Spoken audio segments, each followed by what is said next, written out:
All local all morning. It's Saturday morning, so we get to highlight a company with our partners at Indiana Grown, and we're talking pasta today. Lee Rowan is here from Big Brick House Bakery and Pastarie. What is the term for that? A pasta, the best pasta place in Fort Wayne. That's right. Yeah, we started with years ago. I started with a stone mill just to make breads for my family and stuff, and I was milling all my own flour and everything, and then I opened the bakery, and then I've transitioned into pasta and kind of walked away from the bakery side of it. So, what do you love about making pasta now? Honestly, the machine that I have that's from Italy, it's like a giant Play-Doh machine. So you put in the dye and the pasta comes out, you know, like Play-Doh, you push down and like the star comes out. That's pretty much what I'm doing as an adult. It sounds like you're doing this by hand too. Well, the machine is from Italy, so it's got like a auger, and that it forces the dough out through the various shapes and stuff. And so I use a brass die so you get the right texture versus a lot of them have Teflon in them, and so they're so slick your sauce will fall off.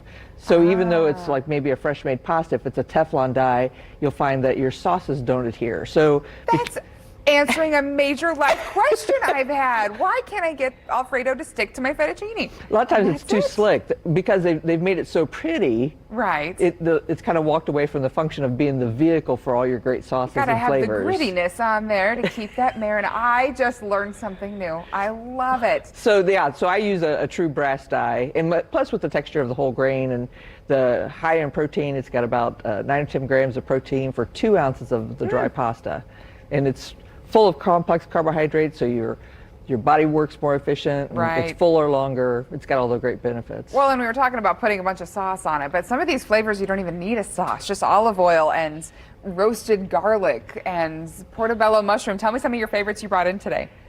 Yeah, we do a variety of flavors. So like our portobello mushroom, we take 5 pounds of portobello mushrooms and we put it in with 17 pounds of our fresh milled flour. And then when it comes out, it's, you know, got a great flavor. But a lot of people are kind of concerned about overpowering the recipe, but it's got just the right mix, so you get a little bit of the flavor to go with a recipe, but it doesn't dominate. A lot of people are also afraid of the being whole grain, because a lot of times whole grain breads and pastas have this real like grazing in the pasture taste. It's pretty heavy. I know what you're talking about when you say that. Yeah. So what I use is what the farmers call a white wheat. It's a mild sweet wheat, so it doesn't have that overpowering, flavor of a whole grain. But I like the thought that it just levels up your pasta dish so much more, makes it taste more restaurant level or more, top shelf pasta. Well, it does kick up a notch, to a traditional family recipe, just, to have some fun with it.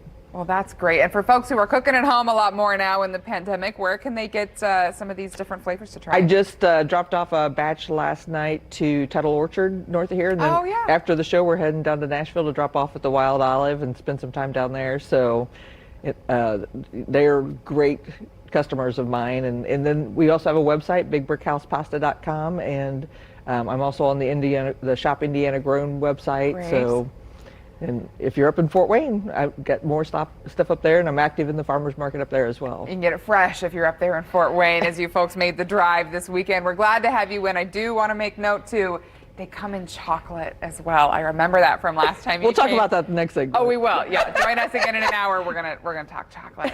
All right, Marcus, over to you. Yeah.